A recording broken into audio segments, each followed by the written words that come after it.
Hey guys, I'm Mindy Tomlin. I also go by the Geeky Seamstress online. I am a cosplayer to the Dallas-Fort Worth area, and I am also a blogger, so I have a fashion and sewing and cosplay blog at thegeekyseamstress.com. I have been cosplaying for the last, almost 3 years now, mostly in the Dallas area. If you are familiar with the Dallas convention scene, you've probably seen some of my cosplays. I primarily cosplay Marvel characters and other various superheroes. So you've probably seen my Rogue. I have four versions of Rogue actually at the moment. And I also like to cosplay a couple of other ladies, including Carol Danvers. I've done Miss Marvel, and I've got Captain Marvel coming up soon. And I also love Wonder Woman. Bombshell Wonder Woman is a costume that I made back in 2014, and she's another character that I plan to keep cosplaying for a very long time. I got started cosplaying back in 2012. I had just graduated from my master's program, and I was getting settled into my first full-time job as a librarian. And I actually ran into some work friends who had noticed on my resume that I had minored in Japanese, and they were going, "Hey, so are you into anime?" And I was like, okay, well, yeah, I am into anime. I mean, Sailor Moon was like my gateway drug into anime. And so they were like, we go to A-Kon every year. Do you want to join us? And I was like, okay, I've never been to a convention. That sounds like a lot of fun. And they also said, oh, we also do this cosplay thing. So if you want to make a costume and join us, we would love to have you. So when I went to A-Kon, I actually did my first two cosplays. I did Korra, her season 1 outfit from the Avatar series. And I also did Rainbow Dash from My Little Pony to join my friends with a small My Little Pony group. So my Rainbow Dash was pretty much completely purchased, and my Korra was actually my very first sewing project. I had no clue how to operate a sewing machine. I'd never heard of any sewing terminology or anything. So it was really interesting going through and doing that project because not only was it my very first sewing project, it was also my very first time working with stretch fabrics, which if you've done any sewing, working with stretch is very, very different from working with a woven or a non-stretchy fabric. So basically what they did was they said, okay, here's a pattern, here's our sewing machine, go for it. And that was how I did my very first costume. So my introduction into Marvel was really through the Fox cartoons when I was a kid. So every Saturday morning, in the early 90s, I would make sure to wake up and watch the Fox Saturday morning cartoon block. So the X-Men animated series was totally my jam. I always also watched the Spider-Man cartoon. Those were definitely my go-tos every Saturday morning, along with Sailor Moon. But of course, that would require me waking up at about 6 o'clock in the morning because of Deke and all their crazy scheduling. So really, I first fell in love with Rogue through the X-Men animated series. I just looked at her and I just thought, oh my gosh, this girl is so gorgeous. She's also from Mississippi, and I was born in Mississippi, and I just really identified with her powers as well. She felt like she had to keep everyone at an arm's distance so that she didn't hurt them. And I was kind of a loner as a kid, so I kind of felt like I identified with her that way.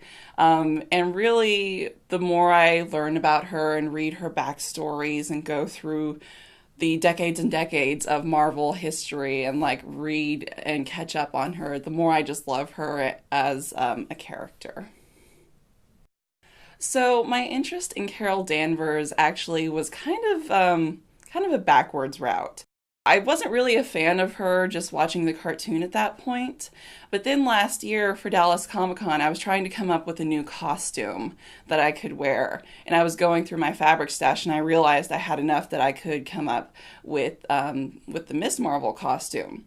Whenever I cosplay, I really like to know my characters and know their backstory, and just feel like, is this a character that I actually care about? I generally try to stick to characters that I really like, because really, if I'm not passionate about a character, I tend to flake out on the project and it gets put in the back burner. Whenever I decided, yes, I was going to cosplay Miss Marvel, I started going back through some of her collected comics. So from the early 2000s and things like that. So I went through and I read her solo title, and I also went through and read some of her appearances in the Avengers as well. And I was just fascinated by this character. With her Air Force background, my family also has a pretty heavy military background. My father served in the Air Force when I was very young. So I thought that was really cool. And just looking at how complex of a character that she is, dealing with recovery from alcoholism and just like so many of the different things that she's done, I was just like, man, this is a really cool character. Why didn't I get involved with her sooner? So at that point, Captain Marvel was already out. And so I went back and I read the 2012 run that Kelly Sue DeConnick wrote. And I absolutely fell in love with that character, and it just completely solidified my love of Carol Danvers. I mean, comic books are always really fun, but I mean, this is a woman who punches a shark in the face. And it was just such a fun read. And I could just really get behind Carol, and that was what really made me love her. Getting into cosplay for me, just to give a little bit of background here, I was a dancer in my childhood for about 8 years. And so for me, whenever I get into cosplay, I feel kind of like I did whenever I was a dancer. I'm a pretty introverted person. I'm definitely, whenever I go to a party, I'm definitely more the person who's going to hang out kind of in the corner with my friends. But whenever I get into costume, it's a very theatrical like element for me. So while I don't really do the play part of cosplay and act as my character, there is definitely a difference between Mindy that you see on the street versus Mindy in costume. I'm definitely a little bit more exuberant. I definitely try to think about my character. How would they pose? How would they look? What is their facial expression going to be like if I'm in this situation? So there's definitely a theatrical element to it. Whenever I first started cosplay, I really tried to keep my cosplay life very separate from the rest of my life, because I was really concerned with how I would appear as a professional. At that point in time, I was a brand new librarian. I was trying to get published in the scholarly world and start presenting at professional conferences. And so I really worried for a long time that if potential employers or conferences knew that I was doing this crazy thing, that I was dressing up like comic book characters on the weekend, that they would think less of me. And I've actually found that embracing that part of my life, the cosplay part of my life, and the creative part of my life, has actually been really beneficial in a lot of ways.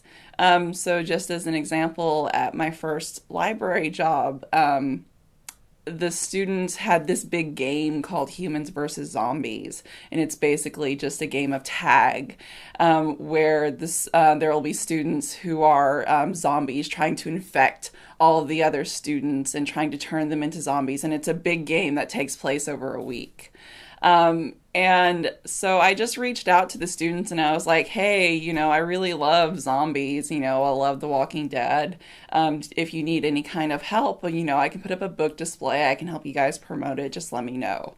And they actually invited us to be a part of their game and actually play with them. And it was a really exciting time that led to a lot of professional opportunities for me. So there is still, a little bit of a separation, but I've definitely found that those two parts of my life have merged in ways that I really didn't expect. So, if there's any people out there who are looking to get into cosplay or just nervous about, how you're going to be received, my biggest piece of advice would be to just embrace it. Life's too short to really give a crap about, whether or not someone's going to care what you do on the weekend and if you go dress up as Rainbow Dash from My Little Pony, or, whether you want to go out and be a superhero for a day. It's a really rewarding hobby. I've learned so much from this hobby that has just completely transformed my life in such a short period of time. Um, I would encourage anyone who's got even a little bit of interest in it, just go for it. See if you like it. There's no harm if you find that you don't like it. Just go for it and enjoy it and wear the heck out of your costume.